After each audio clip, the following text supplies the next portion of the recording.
Hey, everybody, welcome back. It is the SCB Steelers Podcast presented by Deck Roofing Incorporated of South Florida.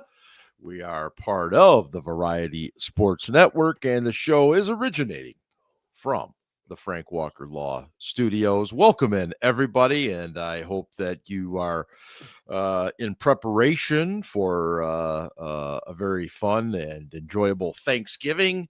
And in any case, we hope you can join us here on a Tuesday. We didn't want to interrupt your Thanksgiving plans, but oh boy, where to even begin? Glad to see Jason Rudolph is with us tonight. Apparently, there's a empty chair, and Ian, who was questionable most of the day, has just recently upgraded his status for tonight to probable, but he's not here yet. He's not here yet. So, yeah, anyway, the Steelers coming off a 31-28 loss in Chicago, the 13th time in 14 games there that they have lost in the Windy City. And it was definitely one of the few times that they had a damn good chance to win that, and it just went all bad. If that's a good way of saying that, I don't know. Anyway, welcome in, everybody, and yeah, we're gonna talk a little bit about the game from Sunday. But I and Scarps, you can speak to this too. But it seems like this week has been a kind of a culmination week. Everybody's talking about, are they going to start booing Tomlin, fire Tomlin? Is AR2 really the problem? I mean, there's just, it felt like this week came to that head. Did you feel that at all? I've actually, I don't disagree with what you're saying. And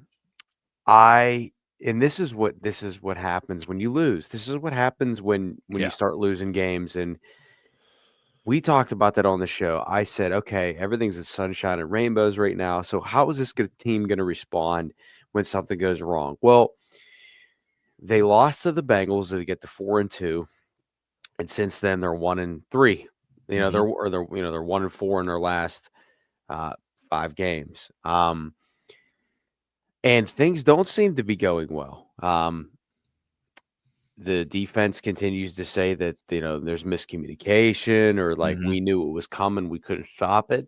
The offense just looks as terrible as it's slightly better than it has been, but it's looked the same as it has for, I mean, shit, 5 or 6 years now. But to your point, I would say over the past couple years, I've started to notice even the biggest Tomlin supporters have started to be like, okay, what's going on here? And myself included, I didn't really criticize Mike for a long time after I left. And then it became a point where it's like, okay, 5 years without a playoff win, 6 years, 7. And now we're at that point where this would be the 9th or 8th. We going on 8 or 9? No, this is the 9th year. It'd be the 9th year if they don't win a playoff game. Right. And I agree. Like I know Twitter is not real life, but it is my form of therapy. And indeed, I absolutely think that this week, especially after the way this game unfolded, and sort of the, could Rodgers maybe have played? And obviously if Mason Rudolph wasn't fucking, I don't want to say he wasn't terrible, but like he also wasn't good. He was Mason. And I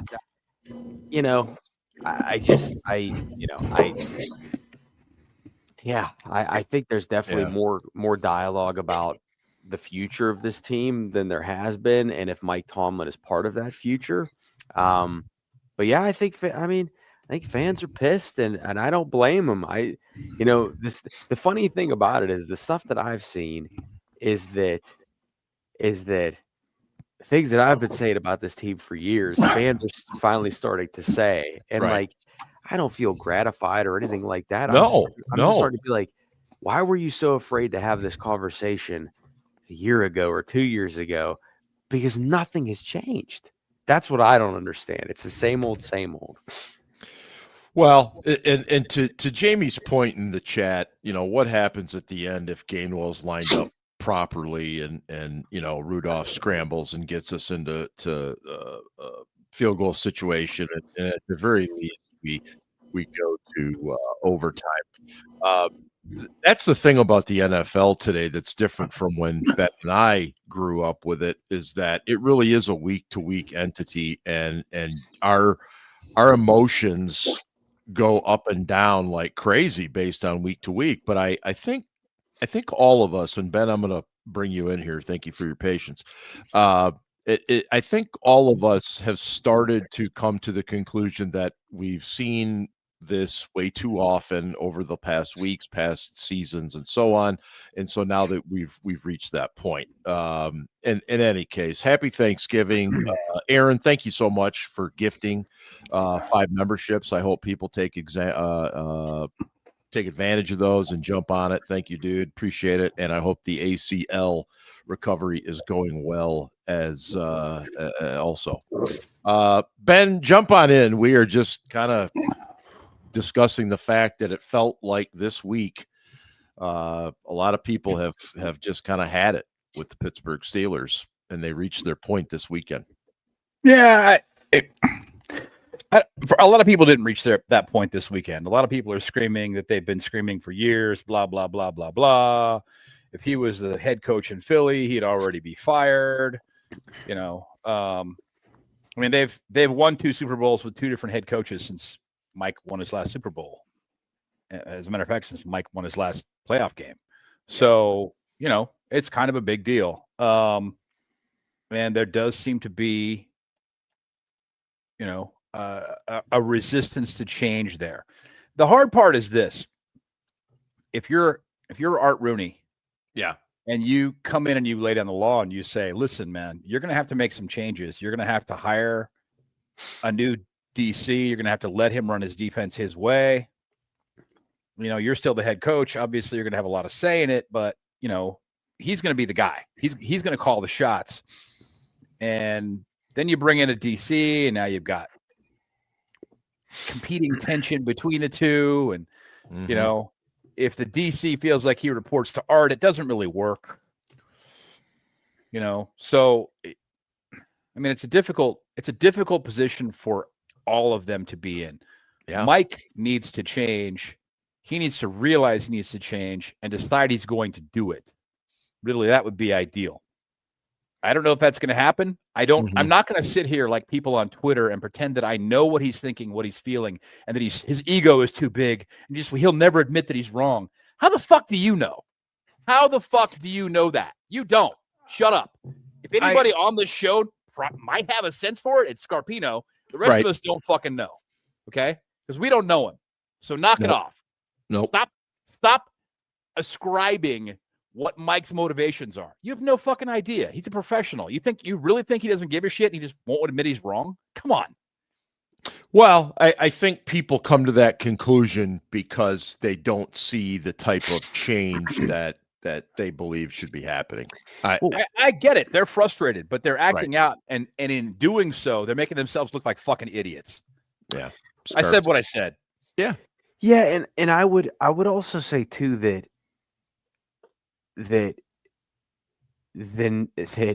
they went out this offseason and even last offseason, and they brought in guys that, normally they don't make big splashes in free agency, right?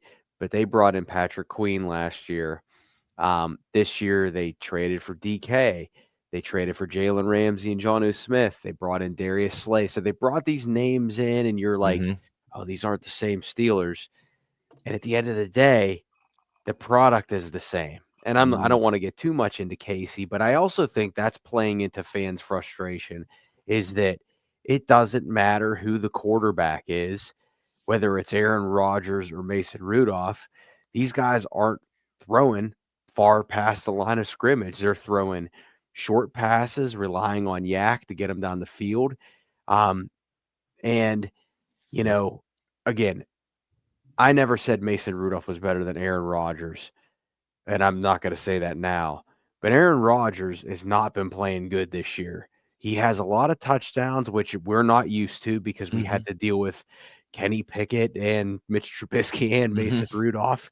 But it just in earlier this year, I kept saying, like, let's see how they do in the next couple weeks. And of course, everyone's like, oh, you're always so negative or whatever. And it's like, and look where we are.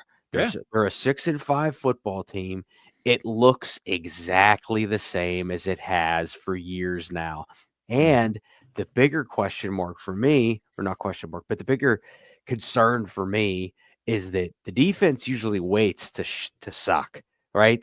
They do pretty good in the regular season, and then they get smashed in the playoffs. Well, they're getting smashed in the regular season now. They've given up 30 points, 5 times this year already? 5 times already this year. Even when they get splash, they're not. It's not good enough anymore. Right. And this, like of course you don't. No team wants to turn the ball over. Let's just make that perfectly clear. So for everyone that's like, well, Mike wants the offense to not turn the ball over. What head coach doesn't? Like, let's be real about that. Right. But they are terrified to turn the ball over. And if the defense doesn't get a turnover, they're terrified. And that is just a bad combination. And I thought last year that having Russ in the mix, that they were okay with taking some more risks because they were able to score points. And then this year, I thought Rodgers is better than Russ, so they're going to be even more. But then I sit there and look at the roster. Like, no disrespect to Scotty Miller and Ben Skowronek and Calvin Austin III and Roman Wilson, but like, get out of here. Oh, and by the way, the guy that they traded for and they gave a bunch of cash to, DK Metcalf, he doesn't look like a number one receiver to me. I don't really think that DK's production is on DK. I think the scheme is stale and dumb. And when he was wide open on a crossing route that Mason could have hit him on, and it was a touchdown. I mean, if it wasn't a touchdown, he would have gotten down inside the 10. Yeah. And he just missed him, and he threw the ball over Wilson's head instead along the sideline. And it's like you said before, it's like they're programmed to throw outside. I don't know if that's coaching or if it's just let's try and find the safe option or what the fuck the deal is. I don't get it. But it's shit like that where guys are not, when they are schemed open, they don't hit them. They rarely are schemed open. Most of the time, DK is running down the field. He's bracketed with 2 guys. Right. It's like, this is your only receiving threat. We'll just bracket this guy and take him out of the game because your other guys suck. Yeah. And since we know that, all you're going to do is you're going to check it down to a tight end or to a running back, and you're going to get 7 or 8 yards. And eventually, we'll stop your drive or not, but it'll take you a long time to get down the field. As for the defense this last week, they did give up 31 points, 14 of which were off of turnovers, but they did give up 31 points, and they've been a huge fucking disappointment. They really have, because they brought in these guys and thought that the strength of the team was going to be the pass coverage, and it absolutely is not. And in fact, if the Steelers' defensive front, their front 4 guys, does not dominate, the Steelers are in trouble. And the opposite is true too. If the front 4 of the Steelers is dominating in a given game, you're fucked. You are fucked. So I guess what I'm saying is this: they've got to do more to help the front 4, because when those guys are successful, the other teams falter badly. And they can do things like bump and run. They could do things like changing up the coverage, mixing it up constantly, not being so fucking simplistic. But they don't, which is why people are frustrated. And I'll stop now. Well, Ben, I want to ask you a question here, and I want you to try to explain this like I'm a 3rd grader, maybe 7th grader might be more appropriate. Everybody's talking about they got to change the scheme. They got to scheme this different. What, in your words, is the definition of a scheme in the National Football League? Is it the type of offense or the type of defense, or is it the week-to-week plan that you put in place? It's both. And that's scheme isn't really – game plan is dependent upon scheme, not the other way around. But when you talk about defensive schemes, most schemes are from a defensive standpoint, they're either coverage schemes, Bill Belichick, or pressure schemes, Coach LeBeau. Yeah. Okay, one of those. The Steelers try to generate pressure. And in doing so, they think that the other team will make mistakes. And that absolutely makes sense if you can get there fast enough. But in order to do that, you have to be able to cover for more than 3 seconds. That's all. Yeah. just 3 seconds, maybe 3.5. Yeah. That's all you need. Yeah. It'd be nice. If you do that, your guys will get there. At least the guys on the Steelers team will, for sure.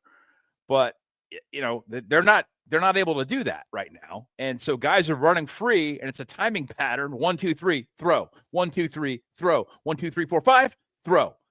And you have no shot then. You have none, because you're just going to get chunk yards after chunk yard after chunk yard.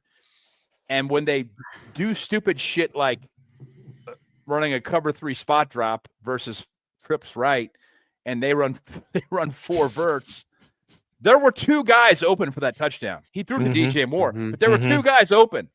2. Because they let them run past them and didn't even look back. I was like, seriously? And he missed so many throws. They kept talking about his accuracy all game, and I agree.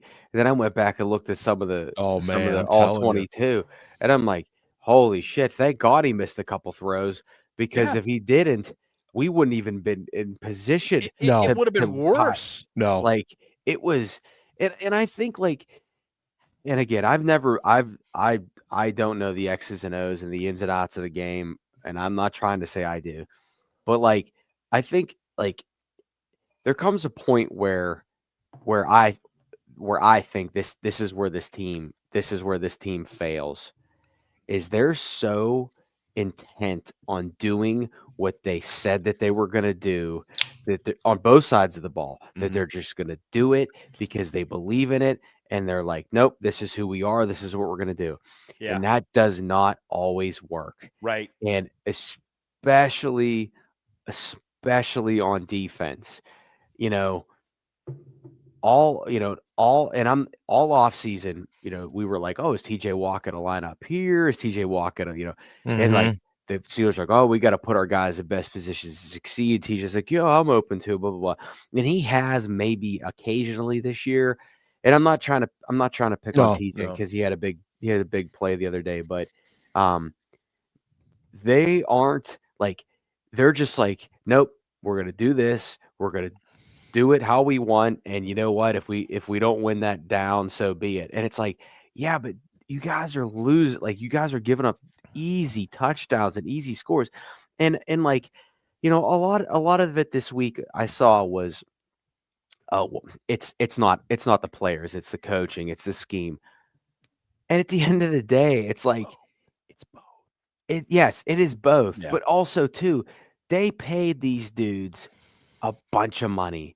They paid them, in fact, the most money out of any defense in the league. And it's okay to say, hey, TJ, I know you're an all-pro and you make a lot of plays, but you also disappear. And I think fans really starting to see that from him this year. He is on pace to have his worst statistical, or as I said earlier, worst statistical season, sack-wise, in I think in his career. And the problem with that is that Steelers fans told me that only sacks are the only thing that matter, right? Because of the whole Myles Garrett thing. And then I sit there and look at Myles Garrett the other day, and I'm like, fuck, this dude's lining up on this side, on that side. He's having 4 or 5 sacks, and the Browns are shite, and they're not going to do anything. But the guy's still a pretty good defensive football player, and Jim Schwartz is a pretty good defensive coordinator, and he throws all kinds of different shit at you. Yeah, he plays his man and he does all that stuff. But at the end of the day, these dudes, especially on the back end, as Ben said, if they ain't winning if that front seven isn't winning or front four isn't winning, that fucking defensive backfield looks terrible. And they looked terrible the other day. Joey Porter Jr. fucking getting hurt on that stupid interception that didn't count. Right. He fumbled it. Yeah, the loaf of bread play. And it's like, dude, come on, man. Slay's terrible. I mean, Kyle Duggar's okay, but he also messed up. Like they're all terrible. They're all not very good. So yes, coaching matters and scheme matters, but even TJ hasn't been consistent enough this year. No. Cam Hayward has not been good this year. No, Cam. I mean, honestly, Cam is still probably their best defensive lineman. He hasn't been as good as he was last season, but the guy has a lot of defense passes. He has he doesn't have many sacks. It's what he's always been good at. Yeah. He's got TFLs and tackles for loss put you behind the chains too, man. They're just like a sack in that regard. People really underrate that. Okay, and I'm not, and real quick, I'm not stupid. I get that, but again, Steelers fans created this narrative that only sacks matter. Sure. But I will say this about Cam: if Cam did not earlier this year go to the media and talk about his contract, people would be thinking differently about his performance. True. Right now. Okay, but let's talk about what Cam's raise really is. Okay. I know he got a couple of million if the team performs well in the playoffs, which it's doubtful they'll even go to the playoffs. So that raise he got, it doesn't look like he's going to get anything. To be perfectly honest. The facts of the matter are as you just said, but the optics of the matter make it look like he wasn't happy. And I understand. And you're not wrong. He doesn't have a lot of big plays this year, but he does have 6 passes defensed. He only has 3 tackles for loss. He has 1.5 sacks. I would also say that if I didn't drink the Kool-Aid over the summer, but I did think perhaps this is the year that the defense actually gets it done. They're consistent, and they, to me, have been a much bigger disappointment than the offense. I expected the offense to struggle. I didn't think Rodgers was going to be that great. I mean, he's been okay, but again, you spend all this money on defense, you bring in these big names, and after every game, they're just like, oh, we got to fix stuff quick, or we knew it was coming and still couldn't stop it. And, Jalen Ramsey. That shit. Wow, dude. And you know what? I'll say this about Patrick Queen. I don't think he's played well at all. And no. I said this earlier on. He's played okay. I think this is going to go down as a big free agent bust. But I'll tell you this about him. He fucking faces the music. Every damn time. He does. And I appreciate him for that so much, especially working there and believe me, on the 2012 and 2013 defenses that had a lot of older guys that were I remember Ryan Clark in that Patriots game at New England when we gave up 55 points. It was just terrible. And I remember he fucking went up there and he's like, no, I got this, man. And he was just like, I just want to apologize because that was not Pittsburgh Steelers defense. It was fucking terrible. And so I appreciate guys that go up and do that. And then you got Jalen Ramsey, who was all pissed off about everything. I'm like, dude, you're a veteran, man. Yep. Maybe fucking talk about it. You know. Just real quick, I want to thank everybody for being here as usual tonight, whether you're watching on X or right on the live YouTube stream here. Anthony and Big Pun, a couple of new folks in there. Love having you guys, and of course all our regulars. But here's our predictions right here, at least page 1 of our predictions, guys. And we said that we still don't have. Well, Okay. I guess I should have written them down myself, but I was busy drinking that night. See, yeah, I was drinking and writing down. So anyway, that's kind of your job. I'll send over a facsimile. You're the host. That'd be great. Ben, you are the most positive. Am I? Yeah, you said 10-7. Ian, of course, went 8-1, which was brilliant. Yeah. And Ryan and I both said 8-9. And any of those things still remain a possibility. But I think the fact of the matter is we all kind of believed that this team was going to be, as the kids say, mid, right?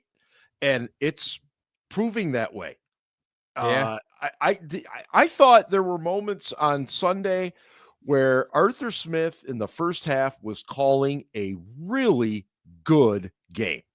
Oh yeah. The running game. The running game was creative. The plays off the running game were creative. The execution was good.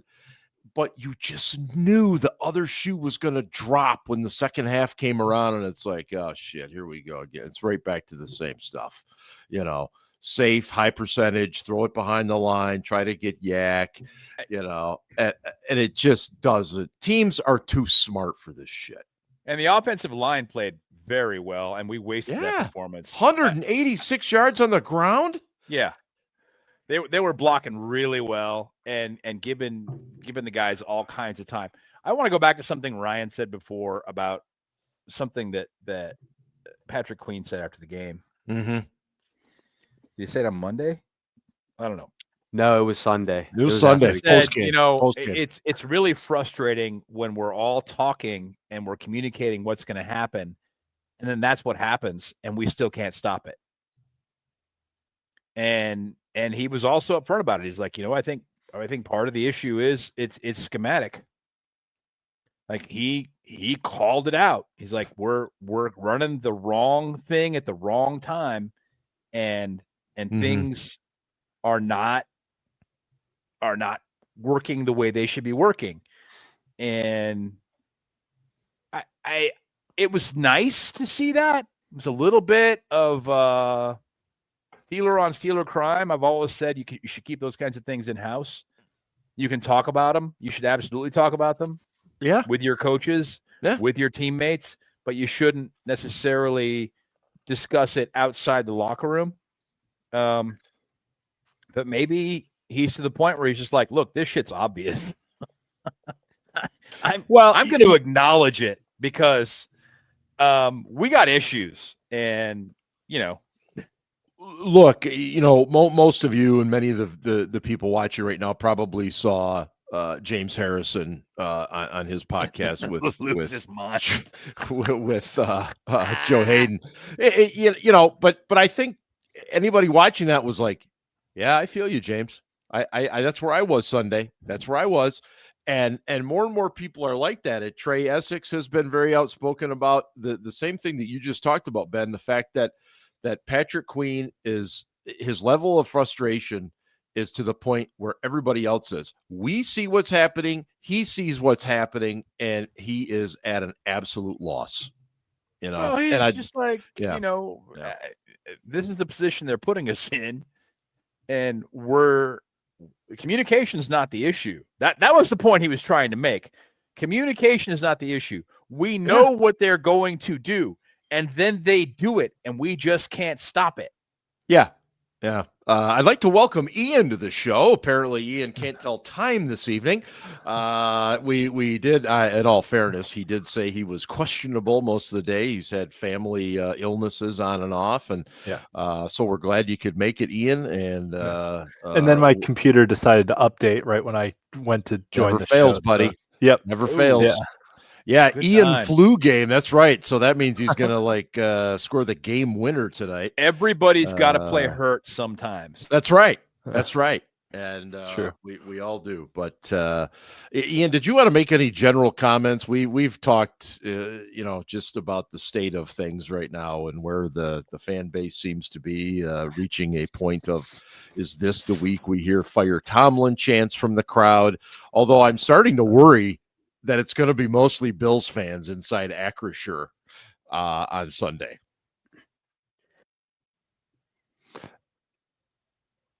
Here's a guy who's on mute. So oh no, there he goes. Okay, good. Me?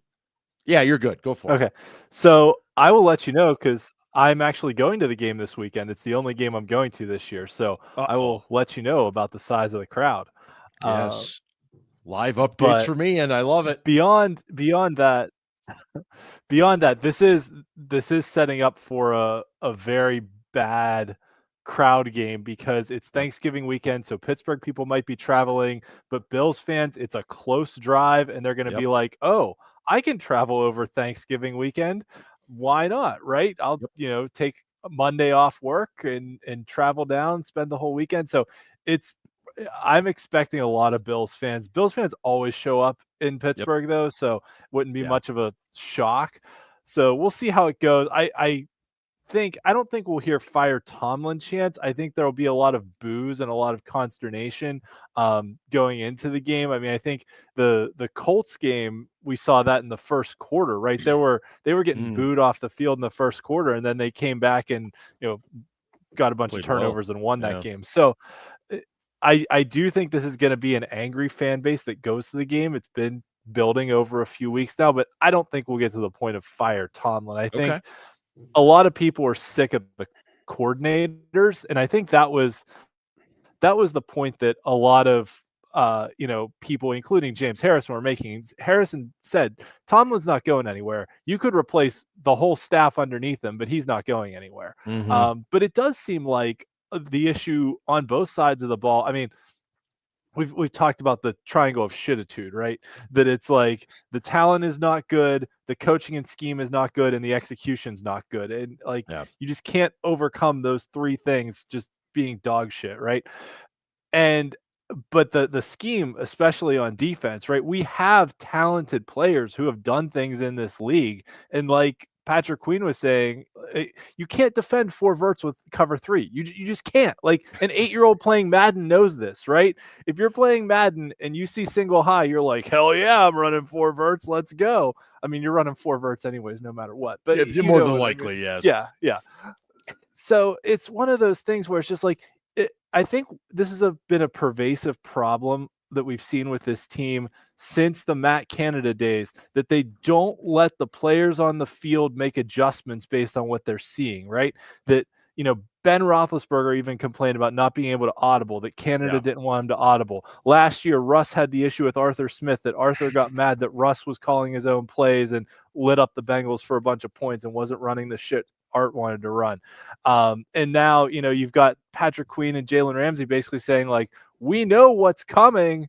We just can't stop it. Well, is the reason you can't stop it because you don't have an audible to call? Because, like, it's pervasive. We can drink for pervasive, sure. Nevertheless, of course.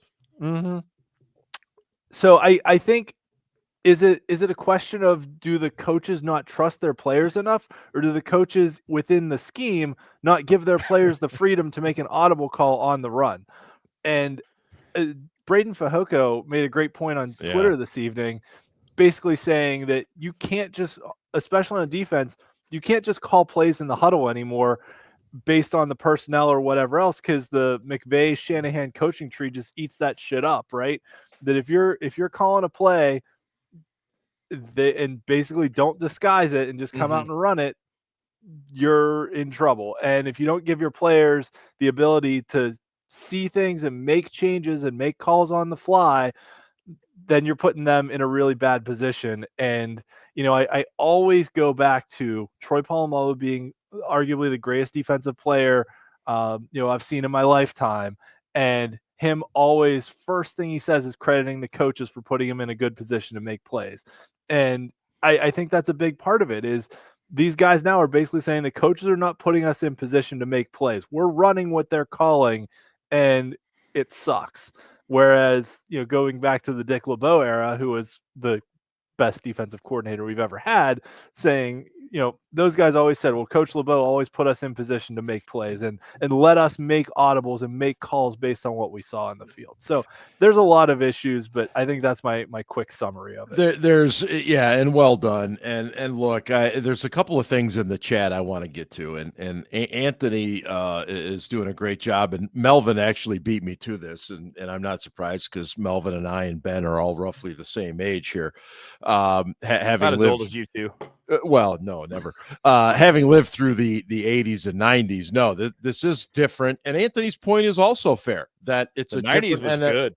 Different NFL as it was then. You could hit people, yes, you could, especially the quarterback.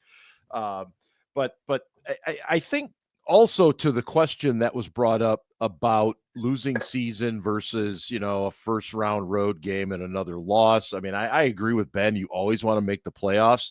But let's go back to the Cowher years when the issue wasn't season or losing seasons, because he had losing seasons and they still showed faith in him. Got extensions coming off pretty shitty seasons. And Tomlin is nowhere near that. So maybe that's what needs to happen. To kind of get a reset. I don't know. I'm just spitballing out there, but I don't know. Scarps, what would you like to see? Would you like to see him make the playoffs and get another road game, or would you just like to say, fuck it, and I don't want to watch them in the playoffs? Ah, man. I tried to log into the chat and it booted me. I'm like, okay, well, whatever. Yeah. Well, so the question you just asked, we're assuming that the Ravens are going to win the division. Yes, and I think we all picked them to win the division before the season started, and I think we all thought that they were going to catch us in Get December healthy and win the division anyway. But they caught us before December. Yep. So realistically,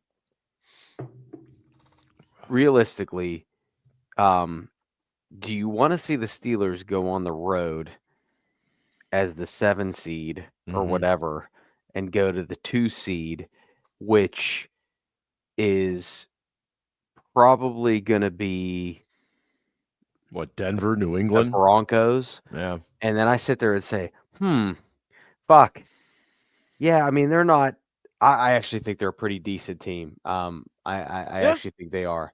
But we never win in Denver as it is, and we have some history in the postseason there, if you don't recall. We never fucking win in Denver. So, like, it's not about. I don't even want to say it's about 2005. Yes, but Tim Tebow, Demaryius Thomas, R.I.P., and then Peyton Manning fucking fell down on that sack. Will Allen should have got a sack on that fucking play. Don't. Anyway, oh, God. So, all right, I'm just going to be real with the audience right now. Like you usually aren't. No, usually holding back. Everybody holds back on this program. I don't think they're going to lose out.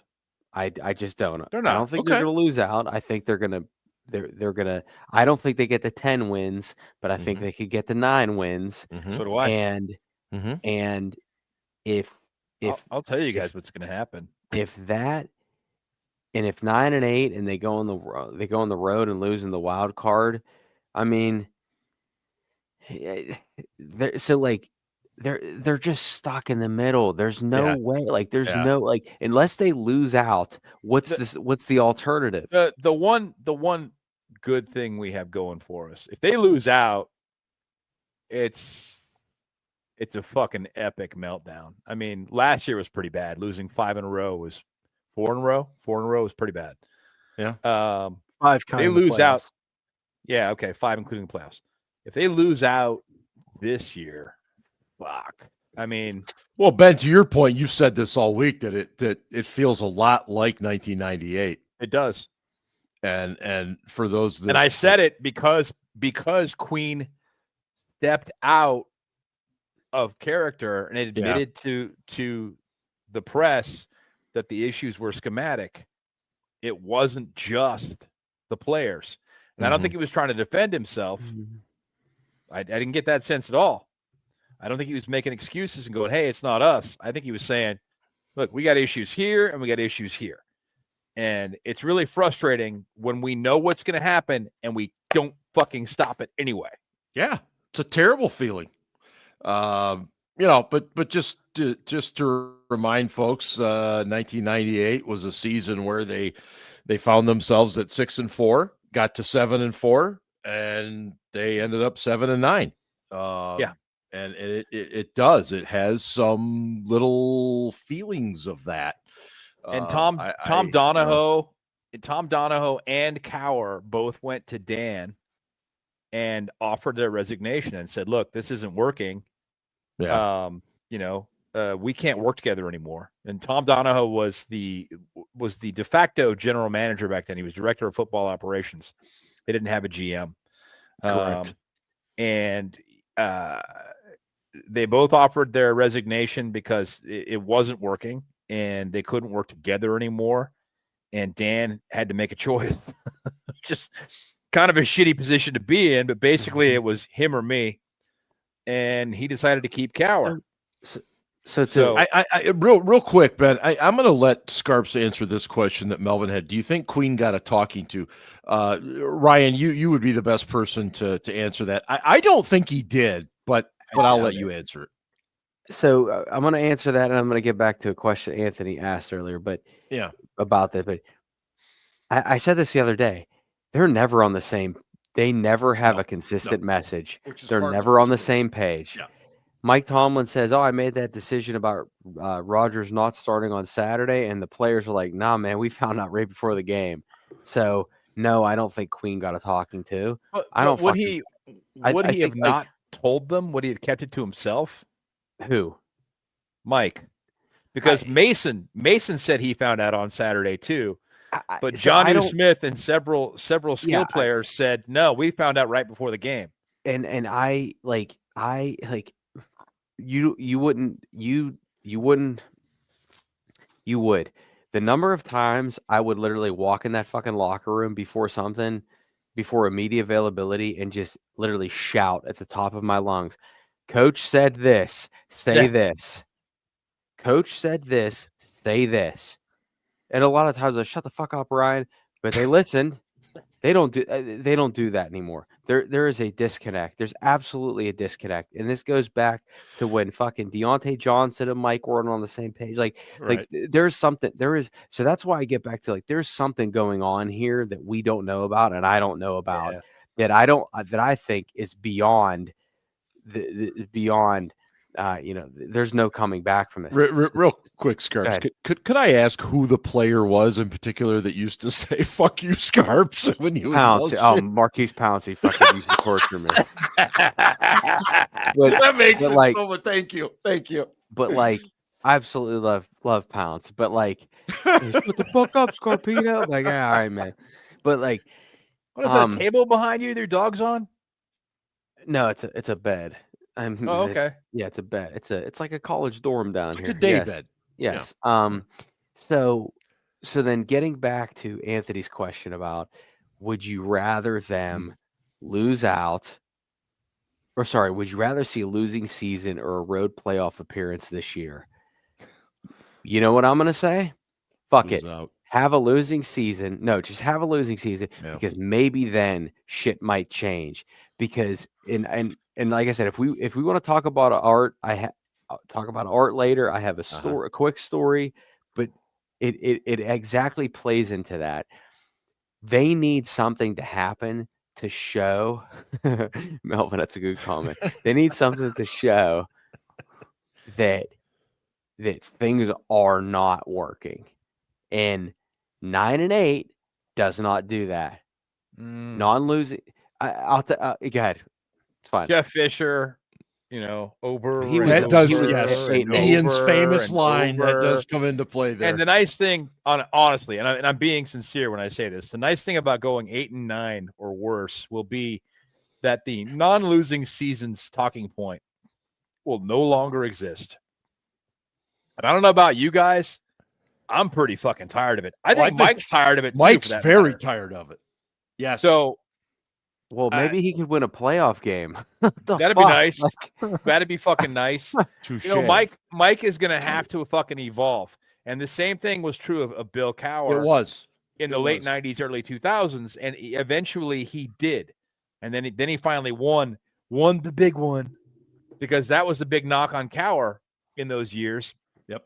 Throughout the late 90s, early 2000s, because he had lost 4 home AFC championship games, 4 of them. And they were just like, he just can't win the big one. He went to the Super Bowl and he lost. He's not Noel. Just can't do it. And they wanted to fire him then too. I mean, Steeler fans are fucking, oh my God. We have, and I'm right there with you. I'm not throwing shade at you guys. I'm throwing it at myself too. We are very difficult to please. There is a high standard. The standard is the standard. Yeah. Okay. That's cool. We ain't living up to the standard right now. So that's why everybody's pissed off and up in their feelings. I would let me just rebuttal to that, and then I'll let Ian talk. But Ben, I understand what you're saying, but I would say that, like, I feel that they've never had more of a longer leash, because this younger generation of fans does not understand what we're talking about. That's true. All right, it's fair. Right. Because all the people right now are saying like, what do you want Mike to do? It's like, not go a decade without winning a fucking playoff game. No. And when you go this long without winning that way, examine what the fuck you're doing. Stop being so committed to what you're doing. Yes, I get it. And change. Like, I get it. This is not fucking working, Mike. It's time to adapt. And big pun real quick. No, all of us are on record that we have significant trepidation about this entire staff with a young QB, but we'll definitely get more into that as the. I'm not willing to die on that hill like you guys are. I have some reluctance, but I kind of do like the quarterback's coach. I don't like Art Smith and the direction of the offense. Right. But I like the quarterback's coach. I do. So I'm not going to say that guy would necessarily fail, but really you kind of have to get lucky in this situation, just like you did with Ben, where Ben did a whole bunch of shit as a rookie off script. He was just like, yeah, whatever. I only know one way to play. So I'm going to go out there and I'm going to do it my way. And, you know, if it doesn't exactly line up with what the OC wanted on this play, well, you know, I'm going to do my thing and I'm going to do it my way. You know, Ben didn't get along with Wiz. No. I don't know if you guys know that. He didn't get along with him. He was incredibly successful with him, obviously. Right. He didn't get along with him. And when Wiz left, he was like, yeah, okay, great. Bye. Yeah. Ian, before I turn this over to you real quick, Mountain Man Swag asked about talking about the draft. It's a good opportunity for me to share that our two draft guys, Cliff and Dom's been in the chat tonight. I'm not sure where Cliff is this evening, but we are going to be throwing together a little draft podcast. Nice. Yeah. So we're going to start doing that probably over the holidays, now that we've got a lot of good tape to watch, especially on these young quarterbacks and stuff. And so we will get that out there as soon as we throw that together and let you guys know. But they've been evaluating a lot of the top college talent and guys that they really like and would think would be great in Pittsburgh. So we are going to do that. We're just not quite ready to go there yet. And so, Ian, I am sorry that I have kept talking, and it is now your turn. You're not really the one who does all the talking, but I know, but I'm just trying to deflect. So let's start with the first question about the losing season versus playoff game. I am on the record on this show many times over saying that the worst case scenario for this season was either 8-9 or 9-8.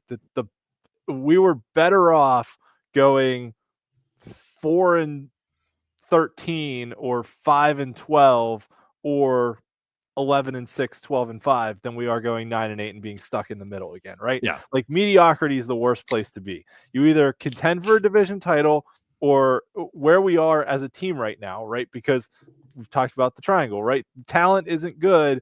We need to improve the talent. Well, you do that by getting good draft picks. And they've stacked up on a lot of volume of draft picks, but also picking higher in the draft means not only are you picking higher in the first round, but then your second round pick is probably also a top 50 pick.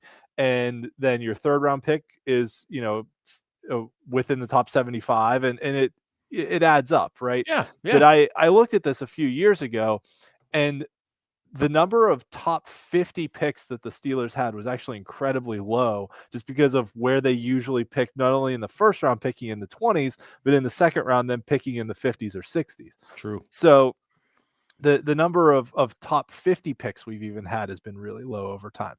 So I think that they definitely, to me, I would rather, I think for the long-term future of the team, I'm not saying they should tank, but they could just go out and play and lose all the rest of their games just playing as they are right now. I mean, maybe they beat Cleveland, maybe they beat Miami, but like other than that, these are some very losable games coming up. I mean, maybe if Lamar's injury flares back up, I mean, I'm not rooting for him to get hurt, but I'm just saying he's been on the injury report, right? Like, maybe we pull one out against the Ravens if he's not 100%, but it's one of those things where, I mean, I've been on the record saying that a 5-12 season is better than 9-8. So I will stick with that opinion. There's another question too that was in the chat that I was going to answer. Big Pun asked, change what? So about, what would we change? Well, I think it starts with, change, as Ben kind of alluded to. You change coaches, but also change the philosophy of the assistant coaching staff, right? Yeah. That you say, okay, do we trust Tomlin to develop a quarterback? Well, he's not really an offensive coach, but I do think Tom Arth, as Ben alluded to, he's got a decent history behind him. But like, we brought Tom Arth in 2024 and signed Russell Wilson and Aaron Rodgers, right? So how much, he's not really doing a whole lot of development of these veteran quarterbacks right now. Right. But I think some alignment between, the quarterbacks coach and the offensive coordinator and all that together, right? You're not going to bring in a young quarterback and he's not going to excel in an Arthur Smith offense, because I don't even know what an Arthur Smith offense is at this point. I honestly, I'm to the point where I'm like, maybe Arthur Smith just had an alien at running back for 3 years and that made him look like a good coach and he actually sucks. Huh. Real quick, did he have in Atlanta, did he have Ritter as a rookie? Yes. He drafted him too. Yeah, that's what I thought. He drafted fucking Kyle Pitts at 4th overall. Yeah. He should be disqualified for that. And then drafted Bijan Robinson in the top 10 and didn't fucking use him. Fucking Tyler Allgeier getting red zone snaps and snaps within the fucking 30. Fuck out of here. Well, goal line snaps. Shit. Goal to go. Could you not make the same argument for the other day? Where in the hell was Jalen Warren on those last drives? Again, what are we doing? I fucking hated this Arthur Smith hire from the beginning. And this is back when Scarps was still total hater. Now people are starting to realize that I make good points. And they were like, why do you fucking hate everything? I'm like, because he literally doesn't know how to use his players. If Bijan Robinson sucks, but Bijan Robinson, I agree with you. Yeah, Tyler Allgeier was getting just as many goal line snaps as goal to go snaps as Bijan Robinson.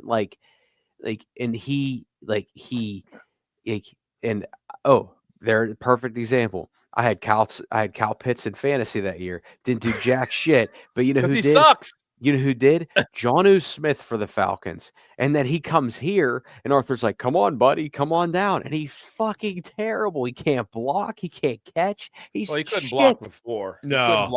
He's been a big disappointment. So and he's not scheming him open. And so when we're talking about, do you have faith that they could develop a quarterback?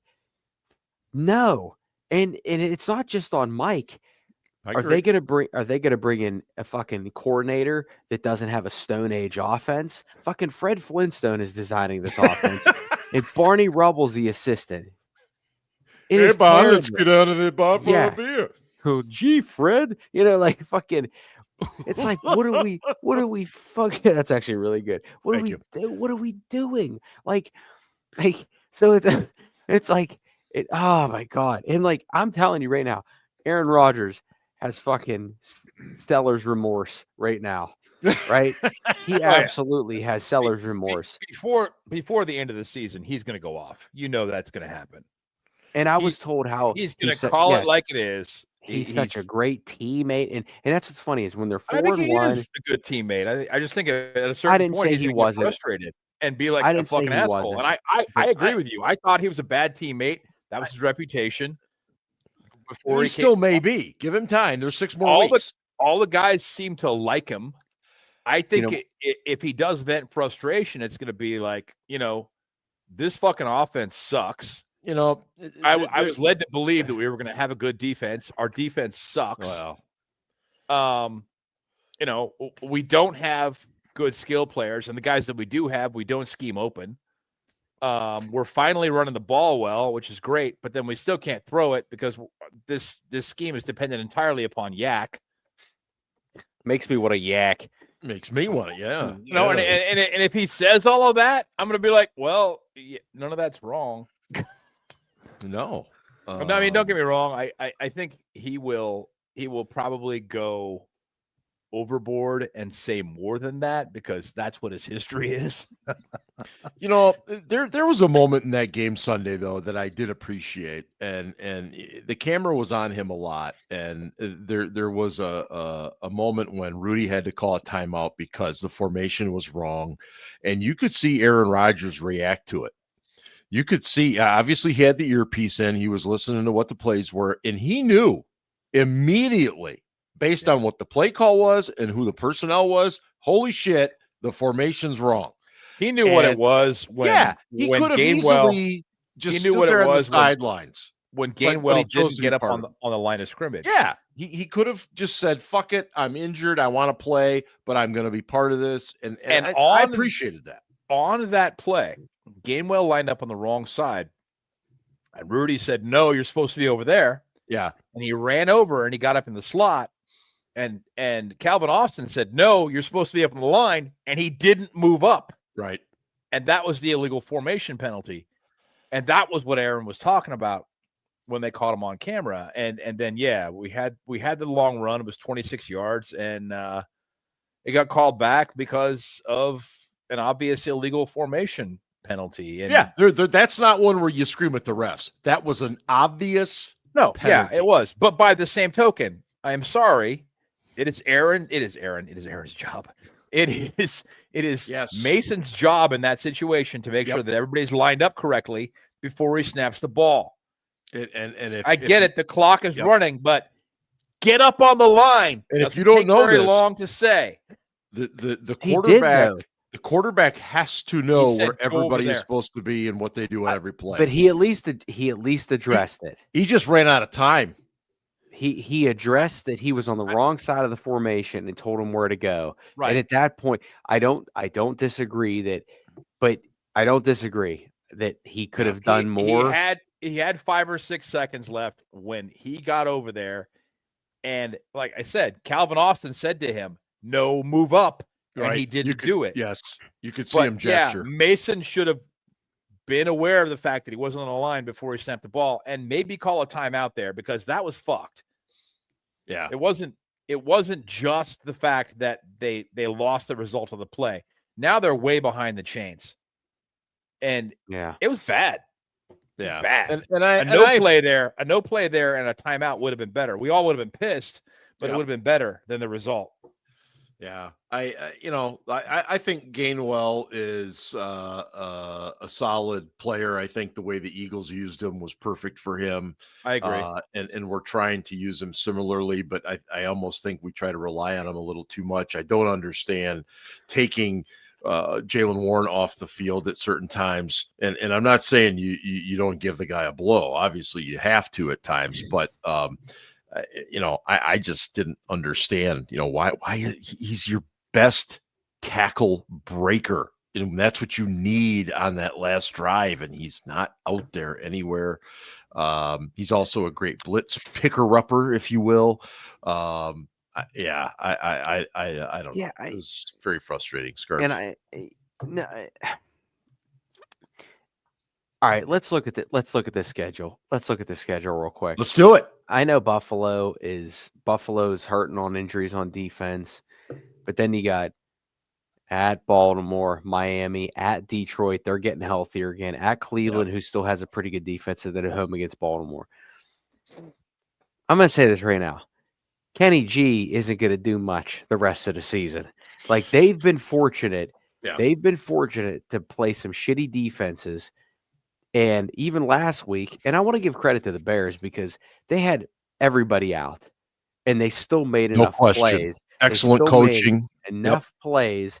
And Dennis Allen once again stuck at the Arthur Smith because a few years ago, Dennis Allen let Jamal Williams score a touchdown. Actually, Jameis Winston for the Saints said after the game that he called that play for Jamal Williams to score a touchdown, and Artie Smith got pissed off after the game. Fuck you, Arthur Smith.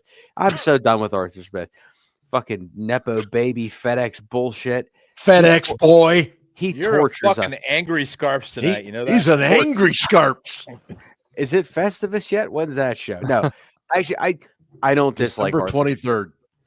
I don't dislike Arthur Smith. I think Arthur Smith is an okay coordinator. I think seems like a really decent dude, but it is just not the right fit for this place because we're looking for some offense. But kudos to the Bears. They made enough plays, and like I always say this, is Tunch, RIP, and Coach LeBeau always used to say, they got coaches and players that want to win too. Yeah. Since Scarps and Ian have both brought it up, and we've talked about the schedule, let's talk about the schedule. Do it. We got the Bills coming up that, I think that we have a chance. I don't want to get too far ahead of things because we're not talking about predictions yet, but I think there's a chance there because the Bills are hurt on defense, and because the Bills' passing game is not the strength of their offense, and the Steelers can't cover to save their lives. So you'd think that a Josh Allen team would be better at throwing the ball, and they're just not that good this year, which is why they added Brandon Cooks. But I don't know that he's going to get enough in the the ensuing half a week that he's got to practice to really be effective on Sunday. We'll see. But they have a chance. I don't think they're going to win, but they got a shot. Against the Ravens that is healthy, the Ravens team that's healthy now, they're going to get spanked. They're going to get crushed. So that would put us at 6-7 after 2 consecutive losses, right? Then we have Miami. I think it's a winnable game, so we get to 7-7. And then we have... It's sweet. You'll like it. Who do we have after that? Detroit. Detroit. We're going to get spanked. Well, and then we have. Okay, so I'm going to go on. We got the Lions. Then we got the Browns. I think what happens is they are at that point they're 7-8. They win their last 2 games to go 9-8. They beat the Browns. The Ravens bench everybody for the Week 18 game because they've already tied up whatever seed they're going to tie up, and they can't get anything better. And we beat the Ravens Week 18 to go 9-8, which is going to annoy the fuck out of a lot of people. But I see it happening. And I really do. And Ben, I don't disagree with that. I also don't think 9-8 gets you in the playoffs. No, I don't think so either. Because you got honestly, I hope it doesn't. I hope it doesn't. Yeah, I'm not going to lie. Kansas City at this point. I'd like to see them go to the playoffs, but in order to do that, you have to get some respectable wins, and they haven't done that since I don't know. Well, as much as game, I guess. As much as it pains me, the one loss that really doesn't matter is if they lose to Detroit, because it's a non-conference, non-divisional game. And I think that's the way that Tomlin looked at the Chicago game. I don't think you're wrong, Ben. I think that's he kind of looked at it like, yeah, I think we can get through with this with Rudy. It was a calculated risk, and he went ahead and he started Rudy, even though Rodgers probably could have played, but he hadn't really practiced all week. Right. He was limited Thursday and Friday, so he didn't do any team drills. He didn't do any 7-on-7 work. He didn't do anything. Yeah, he just did individual drills, individual work. With his unit. Go on. No, I would just say that whole narrative that Rodgers was cleared to play and Mike played Mason Rudolph is fucking garbage. I agree. It is bullshit. It is garbage. Mike is not stupid. Mike knows that Aaron Rodgers owns the Bears, and he would have given that opportunity to Rodgers to do it one more time if he was cleared. Getting back to the Ravens, I can't remember who said it. It might have been Dom, but they said the Ravens have a tough schedule. In the next 3 weeks, they have the Bengals twice and the Steelers once. And I mean this when I say this. Burrow was not good before he got hurt this year. Mm-hmm. T. Higgins is hurt. Mm-hmm. And the Cincinnati Bengals defense is absolute garbage. Yeah, if the Ravens lose one of those games, they deserve to lose the division. I'm just being honest. Absolutely. That's fair. Couldn't agree more. And if they lose to us once, that's just the way the Steelers-Ravens rivalry goes. It does. But they also have New England in Baltimore. They're at Green Bay. And I tell you what, Green Bay is tough. I don't know. They're a tough team to figure out. Yeah. They're a tough team to figure out. So, in my opinion, I think the Steelers' schedule is way harder than the Ravens. But the Ravens played the hard part of their schedule in the early part of the season. Exactly. Yeah. And they were all injured, and now they're suddenly getting healthy. Yep. And it's like, oh shit. And they really are good, aren't they? And they've clearly done some different things defensively too, because their defensive numbers are much better in the last few weeks. Granted, you're playing a little worse competition, but still. And I would say too about, someone brought up the Texans had 8 sacks. I think the Texans might have the best defense in the AFC, man. That defense flies, don't they?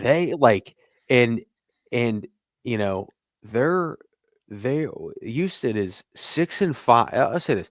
So look at that. Here's why I think coaching is a big deal. Houston is 6-5. CJ Stroud has been hurt. The fuck does that But they're 6-5. San Francisco is 8-4. And I can't fucking tell you anybody that plays for San Francisco on defense. That defense is, that's why Robert Saleh. That's why Robert Saleh got a job as a head coach, because he can piece together these defenses and just play to their strengths. Go fucking figure. Rather than saying you're going to play my scheme, he says, "Oh, okay, this is what you're good at. Okay, this is what you're going to do." Yeah. It's just anyway. Yeah. Ian, the Bills come in this week, and passing wise, hopefully the puking is over. I'm more worried about James Cook than their passing game. I'll be real honest with you. I think the Bills. Yeah, he's really good. The Steelers have struggled to stop the run. The Bills get away from the run way too soon.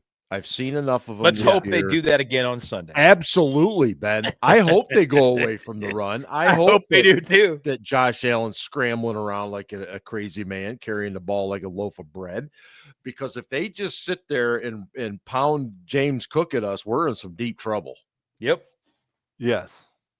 That's spot on. Yeah, Cook is really good. And when the Bills have gotten themselves in trouble this year, it's when they get away from the running game. Like they are so much better off when they just stick with the ground game and Kinda like the they don't have Steelers. great receivers, but yeah, exactly. But wonder Mike Tomlin and Sean McDermott are basically the Spider-Man pointing meme at each other, right?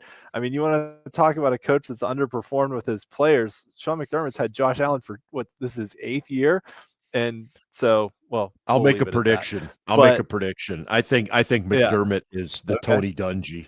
I'll just say that. I think he's gotten this team as far as they can go. They need somebody else. Anyway, Ian, sorry to interrupt.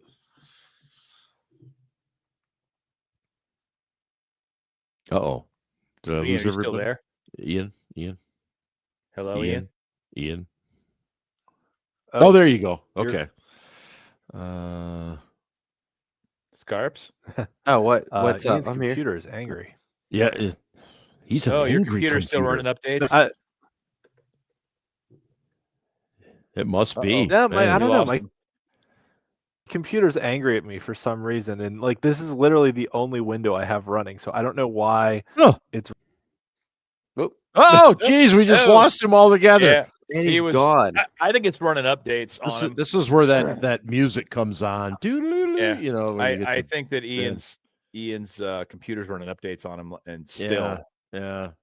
which that's a pain in the ass. Let me go back to Jamie was talking about. He lied in the presser about who got reps. Scarp said it, then I typed it. Who got was he reps? talking about? What? Rogers in practice, maybe? He lied. He lied. He said number 2, paraphrased. Got the lion's share of the reps. He did. That Because Mason got the lion's share of the reps. Wait, because Rogers didn't get any team time this week. Everything No. he did was individual. yes. Yeah. Yeah, I don't know. As far as I know, that Rogers never lined up under center in a team situation. It was all individual work. It was all individual work. He took center. He took snaps and he threw the ball. Right. But it was individual unit work. He was limited all week, and he didn't practice at all on Wednesday. And that's when they install the game plan. And I would also say that, even Rogers said something to the effect of, if I feel I can't protect myself, and let's be honest, when you're a quarterback, your first instinct when somebody's coming on you is you take a hand off the ball and you take that loft hand and you put it on the defensive player. That's not going to fly when you've got a big brace on there, and obviously there's pain, but they'll know. And I would say even though the Bills are hurt, they got a good defensive line. Yeah, and they do. That's going to be interesting. Good pass rushers too. Because Bosa, Rousseau.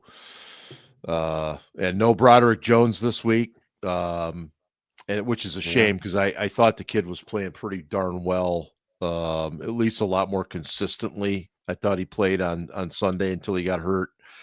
So that means Spencer Anderson's going to come in for him. And I don't know, but Derek Harmon out for the Steelers as well. So the D line gets a little banged up, a little less depth there. Yeah. Trying to catch up here with the comments. Okay, very good. All right. Are we ready to move on to predictions? Yeah, we can go. Yeah, let's do it. I'll change it up. I'll go first tonight. Since I don't normally go first, usually I go last. Let me just sketch out my scoreboard here.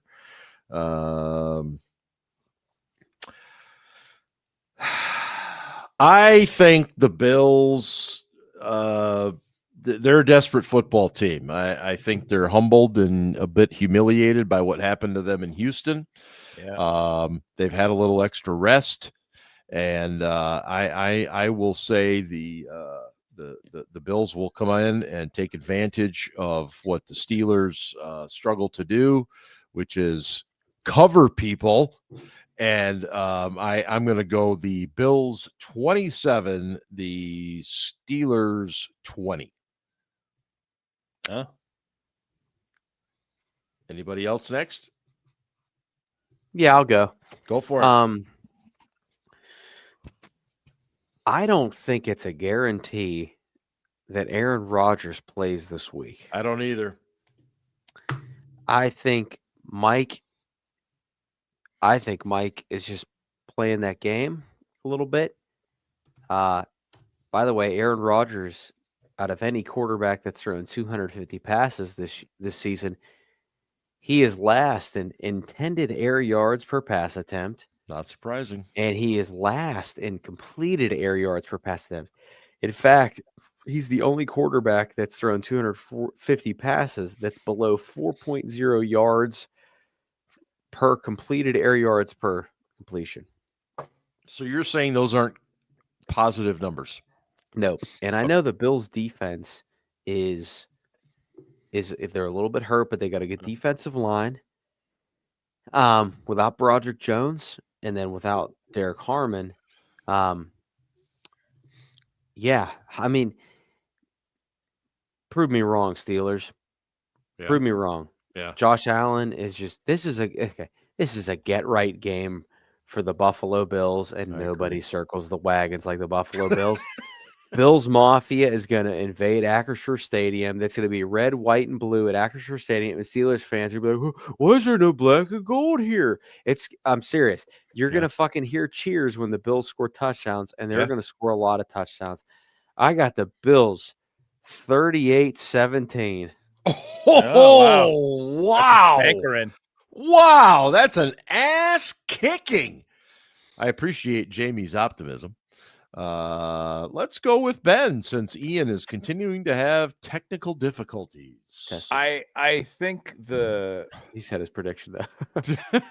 he did. So worst case, it? we can repeat it. He did in the private chat. Oh wow. I think that the Bills, as Mark pointed out, tend to go away from the run too soon.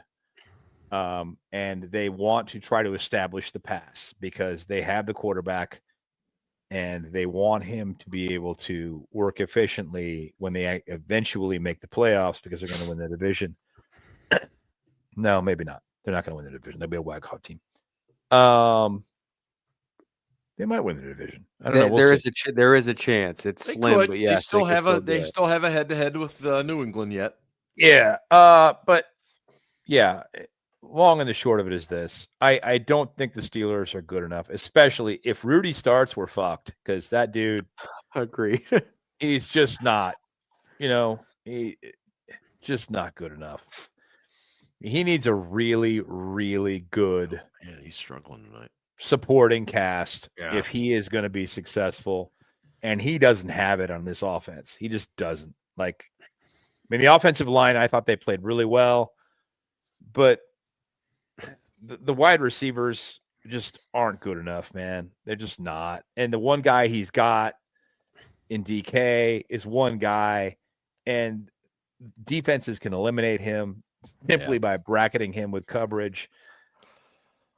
And they do it every week. So I think this will be closer than you guys think. But it won't be a close game.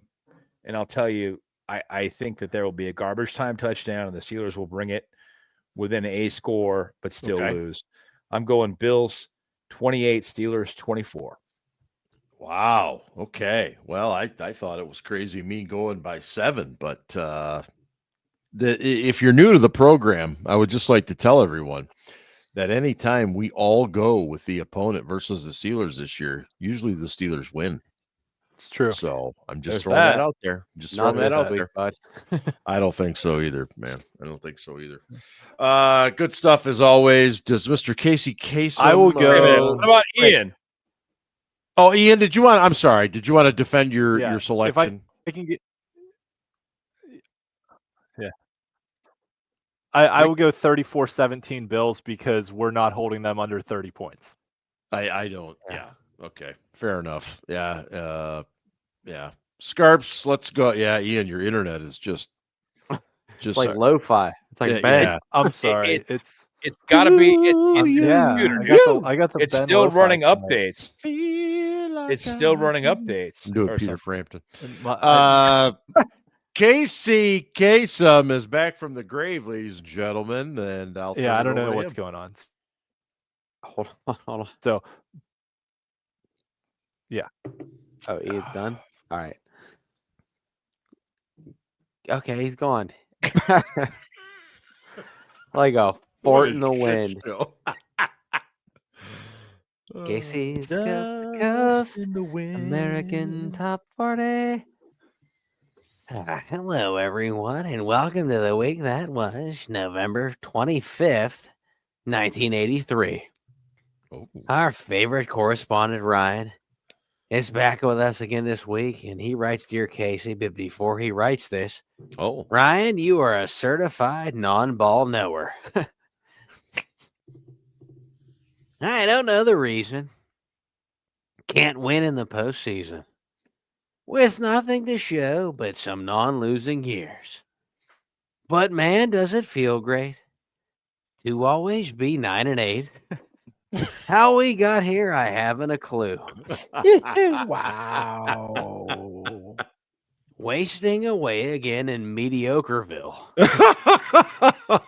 Wow. Searching for a win in the playoffs. Some people claim that Mason Rudolph's to blame, but I know it's nobody's fault. Casey, that's, of course, a parody of Jimmy Buffett's Margaritaville off his 1977 album Changes in Latitudes, Changes in Attitudes.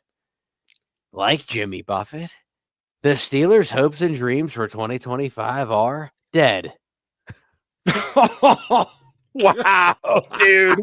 Wow. Fuck. Oh, wow. And come Monday, Steelers Nation was more pissed than Jim Morrison during every show the Doors did from 1967 to 1970. He liked to drink. Just a little. But unlike Jimmy Buffett, there are certainly no changes in latitudes or attitudes for the Steelers. That's right, Casey. The names on the jerseys have changed, but the product is still more mid than Taylor Swift and Sabrina Carpenter combined. Swifties are coming after us now. Casey, I never drank the Kool-Aid over the summer, but I heard it was stronger than that special batch Jim Jones and Russell Wilson collaborated on last year. Just a terrible performance in Chicago. I haven't seen that many short throws since Tyrion Lannister was sticking it to that whore in Game of Thrones. I couldn't get through it. God damn it. Couldn't get through Holy shit. Wow, Her name, dude. couldn't get through it. Couldn't get through it. Her name was Shay. Shay. And then Tywin Lannister was also sticking it to her. Yeah. Just saying. If you haven't watched Game of Thrones, you'll tune in. Oh my God. Short throws repeatedly. Coming this spring to CBS. Shit. Short throws.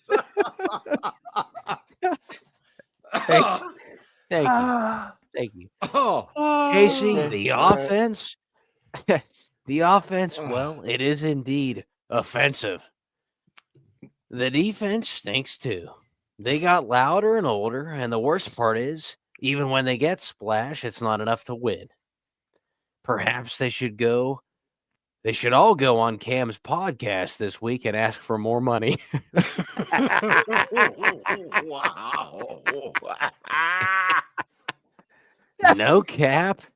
LMFAO. Cam cried poor, and he has sucked this season. And who could forget the coaching? Such innovation on both sides of the ball that Bill Walsh and Bud Carson rolled over in their graves to take a look, had a laugh, flipped off Steelers Nation, and shit themselves before rolling back into place. Casey has problems, folks. Arthur Smith isn't qualified to work at Denny's. Terrell Austin couldn't get a job at Sheetz.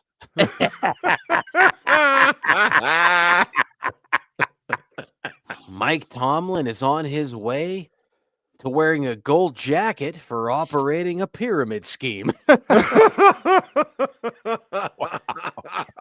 Wow. Just kidding. He has a lifetime contract. Mike is officially my king of pain. Well, Ryan, keep your feet on the ground and keep reaching for the stars and keep your radio tuned right where it is. At number 40 this week, here's the Police with King of Pain. Jesus. Short. I can't even say it. Short throws. that's a classic. Wow. Casey's probably going to retweet that tomorrow. Casey better be retweeting. I might have to. I might have to make a video clip and just post that because that's fucking fantastic. I'm so shit. I forgot I wrote it, and when I was reading it, I was like, "Oh my god, I'm not going to be able to do this." Oh man, outstanding! Thanks everybody for joining us tonight. We love you guys, and we hit 50,000 downloads this week on Spotify and on Podbean, and could not be more excited about that. The fact that anybody wants to listen to us idiots do this, but we do have some knowledge and opinions. What can I tell you? Anyway, make sure you visit the site steelcityblitz.com, and we'd love it if you liked and subscribed and even joined up as a member. But thank you to everyone. Have a wonderful Thanksgiving. Enjoy the Steelers, hopefully, on Sunday, and we'll be back next week. Have a great one, everybody. And as always, go Steelers.